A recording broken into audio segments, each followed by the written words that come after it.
ভিডিওটি দেখার আগে সবার কাছে ছোট্ট একটা রিকোয়েস্ট করতে চাই। প্লিজ প্লিজ প্লিজ যারা ভিডিওটি দেখবেন সবাই একটা করে সাবস্ক্রাইব করে দেবেন। আপনাদের ভালোবাসা পেলে এমন ভিডিও আরও উপহার দেব। ভিডিওগুলো বানাতে অনেক কষ্ট হয়, আমি জানি। এই ভিডিওটি অনেক মানুষই দেখবেন, তাই প্লিজ একটা করে সাবস্ক্রাইব করে দেবেন। আর যারা আমাকে ভালোবাসে তারা সবাই একটা করে লাইক দিয়ে দেখিয়ে দিবেন লাভ ইউ অল। তো চলুন আজকের ভিডিওটি শুরু করা যাক। গল্প শুরু করার আগেই বলে দেওয়া হচ্ছে এটি একটি কাল্পনিক গল্প। তো চলুন শুরু করা যাক। সকালবেলা ঘুমাইতেছি, এমন সময় পুরো খাট কাঁপতেছে। আমি ভাবছি ভূমিকম্প হইতেছে। তাড়াতাড়ি উঠে দৌড় দিছি। একটু দূরে গিয়ে দেখি ভূমিকম্পটা শুধু আমার বিছানার উপরই হইতেছে। গিয়ে দেখি মোবাইলে কল আসছে। শালার মোবাইলটা ভাইব্রেশন মোড ছিল, আমার জানা ছিল না। মোবাইল হাতে নিয়ে দেখি তন্নির কল। কলটা রিসিভ করতেই বলতে শুরু করলো, এই কুত্তা, কল ধরিস না কেন? সরি রে, ঘুমিয়েছিলাম। এবার বল, এত সকাল সকাল কল দিলি কেন? আজকে একটু তাড়াতাড়ি ক্যাম্পাসে আসিস, তোদের একটা গুড নিউজ দিব। কি গুড নিউজ? সেটা ক্যাম্পাসে এলে দেখতে পারবি। আর সানি আয়মানকেও বলে দিস তাড়াতাড়ি আসার জন্য। আমি ফারিয়াকে বলে দিচ্ছি। আচ্ছা ঠিক আছে, এখন ফোন রাখ, ফ্রেশ হব। ওকে। টুট টুট টুট, কলটা কেটে দিল। আমি উঠে ফ্রেশ হতে চলে গেলাম। চলেন, ফ্রেশ হতে হতে আপনাদের পরিচয়টা দিয়ে দিই। আমি জুয়েল, আপাতত স্টুডেন্ট লাইফে আছি। একটু আগে যে কল করেছিল সে আমার বেস্ট ফ্রেন্ড তন্নি। ফ্রেশ হওয়া শেষ, নাস্তা করে ক্যাম্পাসে চলে গেলাম। গিয়ে দেখি আমি ছাড়া সবাই বসে আছে। আমি যাওয়ার পরপরই তন্নি রাগ লুক নিয়ে আমাকে বলল, কি রে হারামি, তোকে আজকে একটু তাড়াতাড়ি আসতে বললাম আর তুই আজকে দেরি করে আসলি। সরি রে, রাস্তায় অনেক জ্যাম ছিল। তোর জন্য সবসময় জ্যাম থাকে, আমরা রাস্তা দিয়ে আসি না।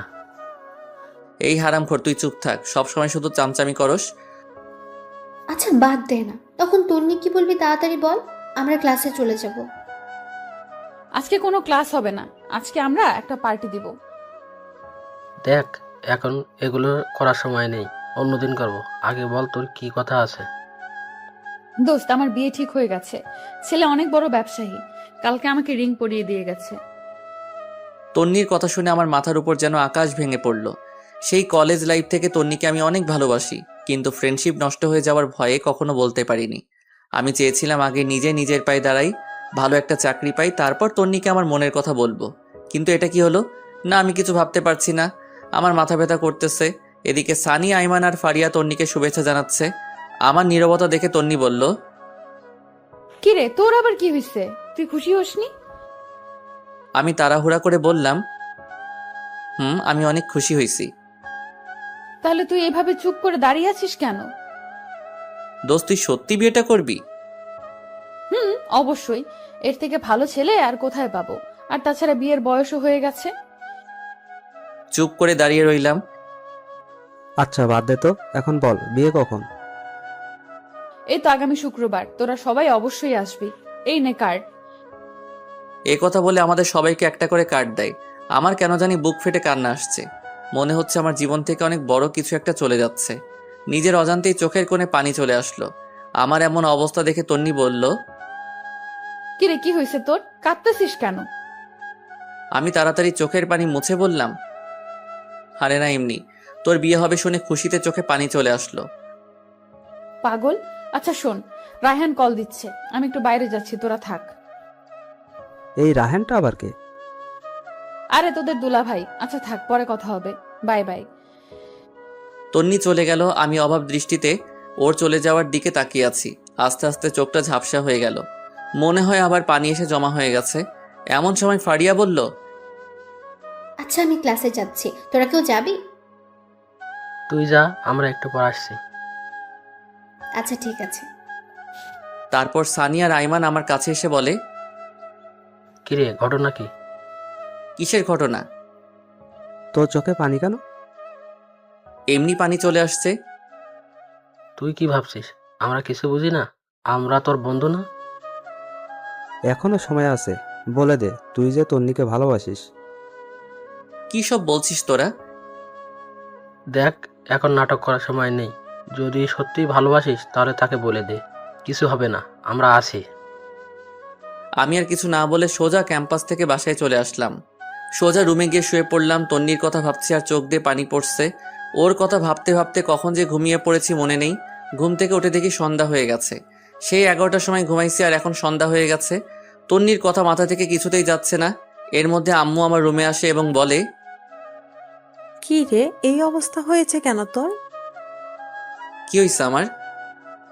চোখ মুখ লাল হয়ে আছে, দেখে মনে হচ্ছে তুই কান্না করছিস। আরে পাগল নাকি, আমি কেন কান্না করব? অসময়ে ঘুমাইছি তাই হয়তো চোখটা লাল হয়ে আছে। পানি দিলে ঠিক হয়ে যাবে। আচ্ছা ঠিক আছে, ফ্রেশ হয়ে আয়, আমি চা নিয়ে আসতেছি। এরপর ফ্রেশ হয়ে চা খেয়ে ছাদে চলে গেলাম। এক কোণে গিয়ে বসলাম আর 4টার দিকে তাকিয়ে আছি। মনের মধ্যে শুধু তন্নির সাথে কাটানোর সময়গুলো উকি দিচ্ছে। খুব ইচ্ছে করছে চিৎকার দিয়ে বলি, তন্নি আমি তোকে ভালোবাসি, অনেক ভালোবাসি, কিন্তু পারছি না। মনের মধ্যে অজানা একটা ভয় চেপে ধরেছে। একটু পর দেখলাম তন্নি কল করছে। কলটা ধরতে ইচ্ছে করছে না, কয়েকবার দেওয়ার পর রিসিভ করলাম। কিরে, তুই কল ধরিস না কেন? একটু ব্যস্ত ছিলাম, কি বলবি বল। শোন না দোস্ত, কালকে আমরা শপিং করতে যাব, তুইও আমাদের সাথে যাবি। সরি আমি পারবো না, তুই সানি বা আইমানকে নিয়ে যা। তাছাড়া ফারিয়া তো তোর সাথে আছেই। না, ওরা কেউ যাবে না, প্লিজ তুই চল। দেখ আমার একটু কাজ আছে, আমি যেতে পারবো না। আমি এত কিছু বুঝি না, তুই যাবি। এরপর সে কলটা কেটে দিল। এমনিতে ওর জন্য অনেক কষ্ট হচ্ছে, এর মধ্যে যদি শপিংয়ে যাই তাহলে আমার মাথা আরো খারাপ হয়ে যাবে। না, কিছুই মাথায় ঢুকছে না। যা হওয়ার তা পরে হবে। আমি কালকেই তন্নিকে আমার মনের কথা বলে দিব। পরের দিন ঘুম ভাঙলো তন্নির কলে। মোবাইল হাতে নিয়ে দেখে 22টা কল দিছে। তাড়াতাড়ি উঠে ফ্রেশ হয়ে তন্নিকে একটা টেক্সট পাঠালাম যে আমি আসছি। সারাদিন তন্নির সাথে শপিং করলাম, কথাগুলো বলতে চেয়েও পারলাম না, কেমন জানি অস্বস্তি লাগছে। তন্নির দিকে খেয়াল করে দেখলাম ও অনেক খুশি। এখন কথাগুলো কিভাবে বলবো? যদি ফ্রেন্ডশিপ নষ্ট করে ফেলে। আমি আর কিছু না ভেবে সোজা বাসায় চলে আসলাম। চিন্তা করলাম এখানে আর থাকবো না, তন্নিকে চোখের সামনে অন্য কারো হতে দিতে পারবো না। মনে মনে সিদ্ধান্ত নিলাম তন্নিকে সব কথা খুলে বলবো। যদি সে রাজি হয় তাহলে এখানেই থেকে যাব, আর যদি রাজি না হয় তাহলে দেশের বাইরে চলে যাব। তাড়াতাড়ি করে আম্মুর কাছে গেলাম, গিয়ে বললাম, আম্মু আমি বাইরে চলে যাব, এখানে আর পড়ালেখা করব না। তুই না বলেছিলি এখানে তুই বন্ধুদের সাথে থাকবি, বাইরে যাবি না? সেটা আগে বলেছিলাম, এখন আমি আর দেশে থাকবো না। তুমি আব্বুকে ভিসা প্রসেসিং করতে বলো, আমি শুক্রবারের আগে চলে যাব। এত তাড়াতাড়ি কি হবে, সময় লাগবে। এত কিছু আমি জানি না, আমি শুক্রবারের আগে যেতে চাই। আচ্ছা তোর আব্বু বাসায় আসুক। আমি আর কিছু না বলে সোজা নিজের রুমে চলে গেলাম। বসে বসে ভাবতে লাগলাম তন্নিকে আমাকে মেনে নিবে, নাকি আমাদের বন্ধুত্বটাই নষ্ট করে দিবে। যেটা হবে হোক, আমি বলবোই। এইভাবে 2 দিন চলে গেল। তন্নির বিয়ের তারিখটাও চলে আসলো। বৃহস্পতিবার বিকেলবেলা সানি আর আইমান আমাদের বাসায় এসে বসে আছে, কারণ একসাথে তন্নির হলুদে যাবে। আমার মোবাইল বন্ধ দেখে বাসায় চলে আসছে। আমিও গেলাম। দেখলাম ওরা বাবার সাথে কি যেন আলাপ করতেছে। আমাকে দেখে সবাই চুপ হয়ে গেল। এরপর বাবা আমাকে বলল, তন্নির বিয়ে আগে বলতি, তোর ফ্লাইট কয়েকদিন পরে করতাম। আমি কিছু না বলে উঠে চলে যাচ্ছিলাম, এমন সময় বাবা বলে, শোন, কোথায় যাচ্ছিস?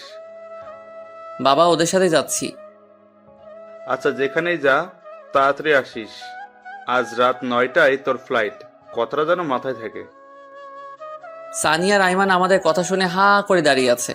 হয়তো ভাবছে এত অল্প সময়ের ভিতরে কিভাবে কি করলাম, এবং ওদের না জানিয়ে। এরপর আমি উঠে রেডি হয়ে ওদের সাথে তন্নির বাসায় চলে গেলাম। ওখানে যাওয়ার পর আমাদের আরও অনেকগুলো বন্ধুকে দেখলাম। সানিয়া আর আইমান ব্যস্ত হয়ে গেছে। আমি একপাশে গিয়ে বসে আছি আর তন্নিকে খুঁজতেছি, কিন্তু দেখতেছি না, মনে হয় সাজতেছে। একটু পর তন্নি বের হয়ে আসলো, সাথে আরো কতগুলো মেয়ে সহ। আজকে তাকে অনেক সুন্দর লাগছে, যে কেউ দেখলেই প্রেমে পড়ে যাবে। আমারও আর ব্যতিক্রম কিছু হলো না, ওর দিকে হা করে তাকিয়ে আছি। একটু পর তার ধাক্কায় বাস্তবে ফিরে এলাম। কিরে, এইভাবে হা করে কি দেখছিস? কিছু না তন্নি, তোর সাথে আমার কিছু সিরিয়াস কথা আছে। কি কথা বল। এখানে না, ছাদে চল। এখন ছাদে যাব? আচ্ছা ঠিক আছে, চল। তারপর আমি আর তন্নি ছাদে গেলাম। গিয়ে আমি চুপচাপ দাঁড়িয়ে রইলাম। আমার নীরবতা দেখে তন্নি বলল, কিরে, চুপ কেন? কি বলবি তাড়াতাড়ি বল, আমার নিচে অনেক কাজ আছে। তন্নি তোকে আমি ভালোবাসি, সেই যেদিন তোকে প্রথম দেখেছিলাম সেদিন থেকে।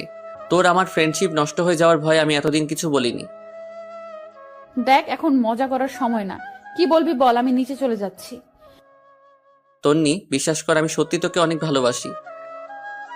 দেখ ফাইজলামি বন্ধ কর, নাটক দেখে দেখে তুইও নাটক শুরু করে দিয়েছিস।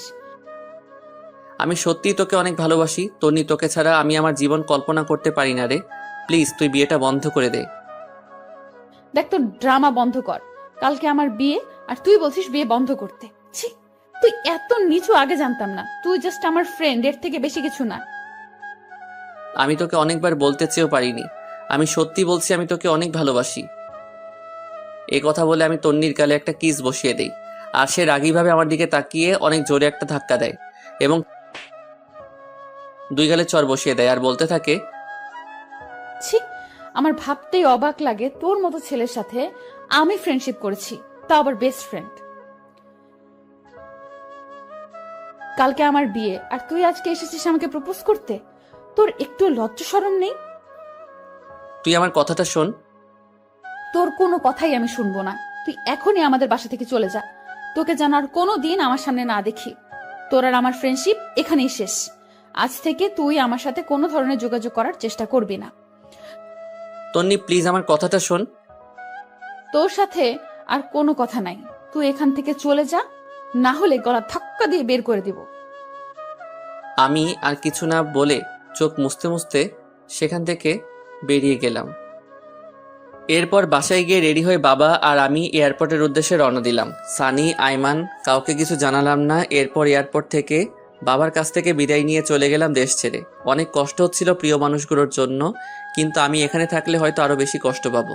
যাওয়ার আগে নিজের ভার্চুয়াল জগতের সব কিছু ডিলিট করে দিলাম।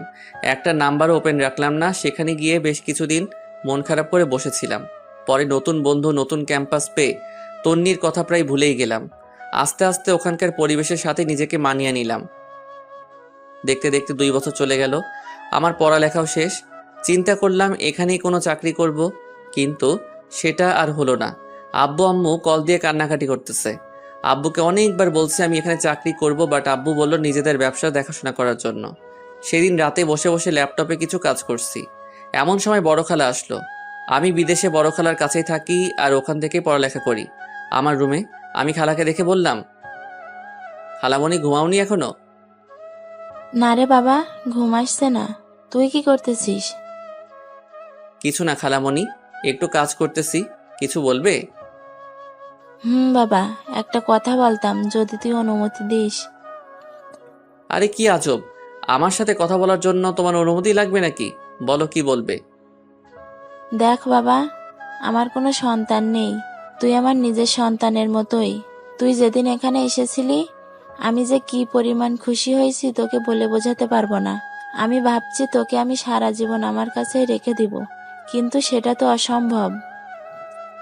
কেন অসম্ভব? আমি তোমাকে ছেড়ে কোথাও যাচ্ছি না। আর তোমার সন্তান নেই কে বলেছে? আমি তোমার সন্তান। কাল রাতে তোর আম্মু কল করেছিল। কি বলেছে? অনেক অসুস্থ, সারাদিন বাসায় থাকতে থাকতে ওর অনেক কষ্ট হয়। তোর বাবাও বাইরে বাইরে থাকে। তাই আমি বলছিলাম কি, তুই দেশে ফিরে যা, তোর মায়ের কাছে থাক, আর একটা ভালো মেয়ে দেখে বিয়ে করে ফেল। তোর মা বাবাও অনেক খুশি হবে। খালামণি সবকিছু ঠিক আছে, বাট আমি দেশেও যাচ্ছি না, অ্যান্ড বিয়ে তো ইম্পসিবল। এরপর খালামণি আমার হাত ধরে বলল, প্লিজ বাবা, এমন করিস না। তোর মা বাবার কথা একবার চিন্তা কর। ওদের কি ইচ্ছা করে না ছেলের বউয়ের সাথে সময় কাটাতে, নাতিদের সাথে একটু খেলা করতে? প্লিজ বাবা, তুই দেশে ফিরে যা। প্রয়োজনে মাঝে মাঝে এখানে আসিস, কিছুদিন থাকবি, ঘুরবি, ভালো লাগবে। প্লিজ বাবা, না করিস না। আচ্ছা ঠিক আছে, দেখি। দেখি না, তুই কালকেই যাবি। এই নে টিকিট। এই কথা বলে আমার হাতে একটা টিকিট ধরিয়ে দিল। আমি অবাক হয়ে জিজ্ঞেস করলাম, খালামণি এটা কখন করলে? তোর এত কিছু জানার দরকার নেই। আর শোন, আমি কিছু জিনিস কিনে রেখেছি, এগুলো নিয়ে যাবি। এখন ঘুমা। পরের দিন সবকিছু ঠিকঠাক করে খালামণির কাছ থেকে বিদায় নিয়ে চলে আসলাম দেশে। বাবা মা আগে থেকে এয়ারপোর্টে ছিল। আমাকে দেখে কান্না শুরু করে দিল। মায়ের দিকে তাকিয়ে আমি অবাক হয়ে গেলাম। অনেক অসুস্থ, ঠিকমতো দাঁড়াতেও পারতেছে না। বাবার অবস্থাও আগের মতো নেই। এরপর বাবা আর মায়ের সাথে বাসায় গিয়ে খাওয়া দাওয়া করে ঘুমিয়ে পড়লাম। আগের সিমটা আবার ওপেন করলাম। কল আর মেসেজ এসে পুরো সিম ফুল হয়ে আছে।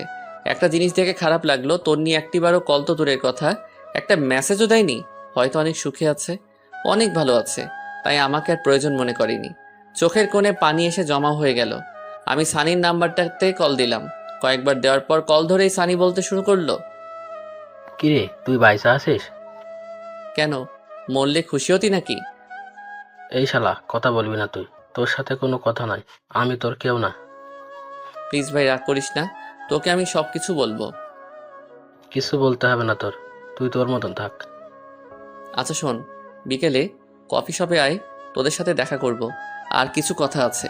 আইমান আর ফারিয়াকে একটু কষ্ট করে বলে দিস। আচ্ছা ঠিক আছে। এই কথা বলে কলটা কেটে দিলাম।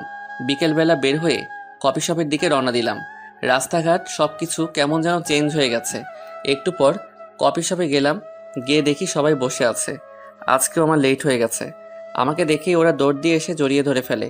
এরপর তিনজনে মিলে 10 মিনিট কিল আর ঘুষি দেয়। এতদিনের জমানো সবগুলো একসাথে দিয়ে দেয়। ওদের সাথে কুশল বিনিময় করলাম। তারপর সানিকে বললাম, তো তোর আর কি অবস্থা? চাকরি বাকরি কিছু করিস নাকি? একটা প্রাইভেট কোম্পানিতে আমি আর ফারিয়া একসাথে জব করি। গুড। আইমান, তুই কি করিস? কি আর করব, বাবার সাথে আছি ব্যবসা নিয়ে। তো তুই কি করবি, দেশে থাকবি নাকি আবারও উদা হয়ে যাবি? আরে না, তোদের ছেড়ে আর যাচ্ছি না। তো তোর বউ কোথায়? আরে আমি এখনো বিয়ে করিনি, তবে আব্বা ওনার বন্ধুর মেয়ের সাথে ঠিক করে রাখছে। ওর পড়ালেখা শেষ হলে তারপর বিয়ে। আচ্ছা ভালো। তোদের দুজনের কি অবস্থা? দেখি দুজন দুজনের দিকে তাকিয়ে হাসতেছে। এরপর আইমান বলল, মামা ওরা নিজেরা নিজেরা সারাই ফেলছে। কি, তোরাও এই কাজ করলি? যাক, খুশি হলাম। সারা জীবন একসাথে ছিলি, এখনো থাকবি, ভালো হইছে। তো তুই কবে করছিস? আমার মতো ছেলেকে কে মেয়ে দিবে বল? ধুর, ফাজলামো করিস না। এই তন্নি কেমন আছে রে? মনে হয় অনেক সুখে আছে, তাই না? এ কথা শোনার পর ওরা তিনজন একে অপরের দিকে তাকাতে লাগলো।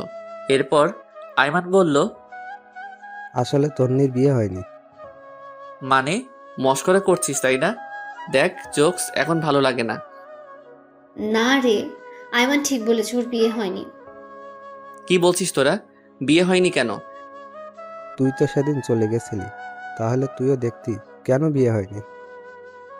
এত কথা না বলে বিয়ে কেন হয়নি সেটা বল। আসলে রাহান ছেলেটা অন্য একটা মেয়ের সাথে রিলেশন ছিল।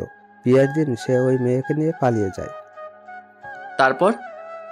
তারপর আর কি, ওরা বিয়েটা ভেঙে দেয়। তন্নির বাবা ওদের হাতে পায়ে ধরেছিল, কিন্তু কোনো লাভ হয়নি। পরে আমরা তোকে অনেক খুঁজেছি, বাট তুই তো চলে গেলি। তন্নির বাবা আমাকে অনেক বলেছে তন্নিকে বিয়ে করার জন্য, বাট আমি করিনি তোর কথা ভেবে। পরে তুই বুঝবি আমি আর তন্নি চিট করে বিয়ে করেছি। আরে দূর, এসব কেন বলছিস? আমি কিছু বলতাম না, তুই বিয়েটা করে ফেলতি। না বন্ধু, সেটা হয় না। এরপর ফারিয়া বলল, সেই থেকে তনি পাথরের মতো হয়ে গেছে, ঠিক মতো খায় না, ক্যাম্পাসে যায় না, আমাদের সাথেও মিশে না, দরকার ছাড়া কোনো কথাই বলে না, সারাদিন জানলার গ্রিল ধরে দাঁড়িয়ে থাকে। ওর আর বিয়ের জন্য প্রপোজাল আসেনি? আসছে, বাট সে করবে না। আমাদের বিয়ের সময়ও এসে গিফটটা দিয়ে চলে গেছে। ও কি এখন এখানেই থাকে নাকি চলে গেছে? না, আগের বাসায় আছে। আমি একটু ওর সাথে কথা বলবো, তোরা যাবি আমার সাথে? আজকে তো সময় নেই, কালকে বিকালবেলা সবাই ফ্রি আছি, কালকে চল। আচ্ছা ঠিক আছে তাহলে। এরপর ওদের কাছ থেকে বিদায় নিয়ে বাসায় চলে আসলাম। শুয়ে শুয়ে চিন্তা করতেছি ওর বাবা মায়ের কাছে বিয়ের প্রস্তাব দিলে কেমন হয়। ইস, আমি যদি সেদিন থাকতাম, হয়তো এতদিনে আমাদের বাচ্চাও বড় হয়ে যেত। এসব ভাবতে ভাবতে ঘুমাই গেছি। পরের দিন আমরা চারজন ওদের বাসায় গেলাম। দরজার সামনে দাঁড়িয়ে কলিং বেলটা বাজালাম। একটু পর ওর মা এসে দরজা খুলে দেয়। আমাদের দেখে উনি অনেক খুশি হন। আমাকে দেখে বলে, আরে জুয়েল, তুই কোথা থেকে আসলে? এতদিন কোথায় ছিলি বাবা? আন্টি, আমি তো দেশে ছিলাম না। ও আচ্ছা, এই দাঁড়িয়ে কেন আছো? আসো, ভিতরে আসো। এরপর আমরা সবাই ভিতরে গেলাম। অনেক বসে আন্টির সাথে গল্প করলাম, কিন্তু তন্নিকে কোথাও দেখছি না। আমি ফারিয়াকে ইশারায় বললাম তন্নিকে দেখতে। সে উঠে তন্নির রুমে গেল, গিয়ে অনেকক্ষণ পর আসলো। তারপর আমি বললাম, কি রে, ও বাসায় নেই? আছে ভেতরে। এখানে নাকি আসবে না, তুই কথা বলে ভেতরে যা। এরপর আমি উঠে ভিতরে গেলাম, গিয়ে দেখলাম ও জানালার গ্রিল ধরে দাঁড়িয়ে আছে। আমি অনেকক্ষণ গিয়ে পেছনে দাঁড়িয়ে রইলাম। কেমন জানি নার্ভাস লাগছে, কিন্তু ওর কোনো নড়াচড়া নাই। তারপর আমি একটা কাশি দিলাম, দেখলাম পেছনে তাকালো। এরপর সে বলল, কিরে কখন আসছিস? এই তো কিছুক্ষণ হলো। কেমন আছিস তুই? ভালো। তুই এখানে কেন আসছিস? কথাটা শুনে অনেক খারাপ লাগলো। এতদিন পর দেখা হলো, অথচ আমি কেমন আছি সেটা জিজ্ঞেস না করে উল্টো আমাকে বলে কেন আসছি। এরপর আমি বললাম, এখনো রাগ করে আছিস? সেদিনের জন্য আমি অনেক সরি। আমি কারোর উপর রাগ করি না, সেই অধিকার আমার নেই। এতদিন কোথায় ছিলি? বাইরে। তো এখন এখানে কেন আসছিস? তোকে দেখতে। দেখা হয়ে গেল, এখন যা। কেন, তোর কি বিরক্ত লাগছে নাকি? তুই রুম থেকে বের হলে আমি খুশি হব। প্লিজ এখান থেকে যা। আমি আর কিছু না বলে সোজা চলে আসলাম, একরকম অপমানিত হয়ে। এরপর আন্টি নাস্তা নিয়ে আসলো। আমরা নাস্তা খেতে খেতে কথা বলছি। এরপর আমি আন্টিকে বললাম, আন্টি একটা কথা বলতাম, যদি কিছু মনে না করেন। বাবা বলো। আন্টি, আমি তন্নিকে বিয়ে করতে চাই। আমার কথা শুনে আইমান, সানি আর ফারিয়া অবাক হয়ে আমার দিকে তাকিয়ে রইল। আন্টি বলল, কিন্তু বাবা, তোমার মা বাবা কি রাজি হবে? আর তনির তো বিয়ে করার কোনো ইচ্ছে নেই বলছে। আন্টি, আমার মা বাবা আমার উপর কোনো কথা বলবে না। আপনি যদি রাজি থাকেন আমি তন্নিকে বিয়ে করব। বাবা ঠিক আছে, কিন্তু তন্নি। আন্টি, বিয়ের পর সব। পুরো গল্পে পাশে থাকার জন্য ধন্যবাদ। তো কেমন হয়েছে জানাবেন। ভুল হলে ক্ষমার দৃষ্টিতে দেখবেন। হয়তো আপনাদের মনের মতো করে লিখতে পারি নাই, তারপরও লাইক এবং কমেন্ট দিয়ে জানাবেন কেমন হয়েছে। ধন্যবাদ সবাইকে পাশে থেকে উৎসাহিত করবেন। পরবর্তী গল্পের জন্য অপেক্ষা করুন।